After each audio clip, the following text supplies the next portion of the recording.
ತಡಿ. ನನ್ನ ಹೆಸರು ಲಲಿತಾ ಪಾಟೀಲ್. ನಾನು ಸ್ವಸಹಾಯ ಧರ್ಮಸ್ಥಳ ಗ್ರಾಮಾಭಿವೃದ್ಧಿಯಲ್ಲಿ 10 ವರ್ಷ ಆಯಿತು ನಾನು ಇದರಲ್ಲಿ ಸೇರಿಕೊಂಡು. ಇದರಿಂದ ನಾನು ಎಲ್ಲ ಥರದಿಂದ ನಾನು ಇದಕ್ಕೆ ಸೇರಿಕೊಂಡಿಂದ ನಾವು ಉದ್ಧಾರ ಆಗಿವೆ ಅಂತ ಹೇಳ್ಬೋದು.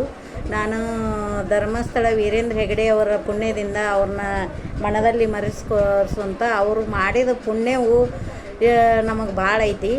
ಬ್ಯಾಂಕಿನಿಂದ ನಮಗಿಷ್ಟ 5 ಲಕ್ಷ ತನಕ ಎಲ್ಲೇ ನಾವು ಬೆಳೆಸಾಲಾತು ಏನಾಯ್ತು ತೊಗೊಂಡ್ರು ನಮಗಿಷ್ಟ 5 ಲಕ್ಷ ತನಕ ಸಾಲ ಹುಟ್ಟಂಗಿಲ್ಲ.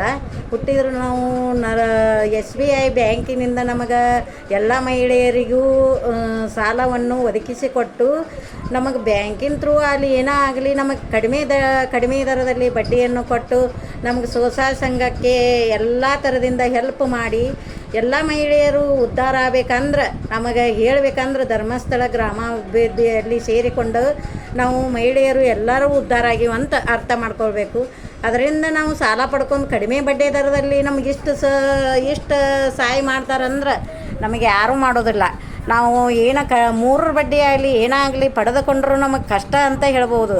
ನಾವು ಈಗ ಧರ್ಮಸ್ಥಳ ಸ್ವಸಹಾಯ ಸಂಘದಲ್ಲಿ ಸೇರಿ 10 ವರ್ಷ ಆದರೂ ನಾವು ಏನಾಗಲಿ ನಾವು ಅದರಲ್ಲಿ ಹಣ ಪಡೆದುಕೊಂಡು ನಾವು ಒಳ್ಳೆಯ ಅದನ್ನು ಕಡಿಮೆ ದರದಲ್ಲಿ ಬಡ್ಡಿ ಸಾಲವನ್ನು ಹಿಂತಿರುಗಿಸಿ ಕಟ್ಟಬಾಕಿ ಆಗದಂಗೆ ನೋಡಿಕೊಂಡು ಇಂಥ ನಮಗೆ ವೀರೇಂದ್ರ ಹೆಗಡೆ ಅವರು ಇಷ್ಟು ಸಹಾಯ ಮಾಡ್ತಾರಂದ್ರೆ ನಾವು ಇದರಲ್ಲಿ ನೋಡಿದ್ದಿಲ್ಲ. ಅವ್ರ ಪುಣ್ಯ ಅಂತ ಹೇಳ್ಬೋದು. ನಮಗೆ ಮಹಿಳೆಯರ ಮುಂದೆ ಬರಲಿ ಅಂತೇಳಿ ಅವರೊಂದು ನಮಗೆ ಸಾಲದ ರೂಪದಲ್ಲಿ ಒದಗಿಸಿ ಅವರಿಗೆ ಅನುಕೂಲತೆಗೆ ಹೈನುಗಾರಿಕೆ ತರಕಾರಿ ಶಾವಿಗೆ ಮಿಷನ್ ಆಗಲಿ ಏನಾಗಲಿ ಇಂಥ ಒಂದೊಂದು ನಮಗೆ ಇದನ್ನು ಮಾಡಿಕೊಟ್ಟು ಅವರಿಂದ ನಾವು ಜೀವನದಾಗ ಮುಂದೆ ಬಂದೀವಿ ಅಂದ್ರೆ ಅವರೇ ಕಾರಣ.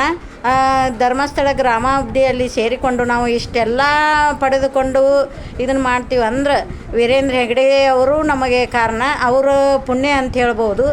ಇದಕ್ಕೆ ನಾವು ಈ ಕಡ್ಯಾಕಿನ ಮಂದಿ ಸುಳ್ಳು ಸುದ್ದಿಯನ್ನು ಹಬ್ಬಿಸಿ ಅವ್ರಿಗೆ ಇಲ್ಲದ ಅಪವಾದವನ್ನು ಕೊಡ್ತಾರಂತಂದ್ರೆ ಅವ್ರನ್ನ ಏನು ಮಚ್ಚಿ ತೊಗೊಂಡು ಬಡಿಬೇಕು ಅನ್ಬೋದು, ಚಪ್ಪಲ್ ತೊಗೊಂಡು ಬಡಿಬೇಕಂದ್ರೂ ಸಹಿ.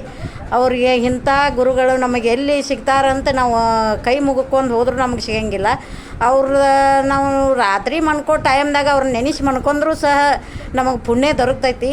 ಅಂಥ ಗುರುಗಳು ನಮಗೆ ಯಾವತ್ತೂ ಸಿಗೋದಿಲ್ಲ. ಅವರಿಗೆ ನಾವು ಈ ಕಡ್ಯಾಕಿನ ಜನ ಏನು ಹುಡ್ಸಾಕತ್ತಾರ ಇಟ್ಟದ್ದು ಯೂಟ್ಯೂಬ್ನ್ಯಾಗ ಸುಳ್ಳು ಸುದ್ದಿಯನ್ನು ಹಬ್ಬಿಸಿ ಹಂಗಾತು ಹಿಂಗಾತು ಅವರಿಗೆ ಪೆಟ್ಟು ತರ್ತಾರಂದ್ರೆ ಅವ್ರು ಸ್ವರ್ಗಕ್ಕೆ ಹೋಗ್ತಾರ ಅನ್ನೋದು ಗೊತ್ತಾಗೋದಿಲ್ಲ.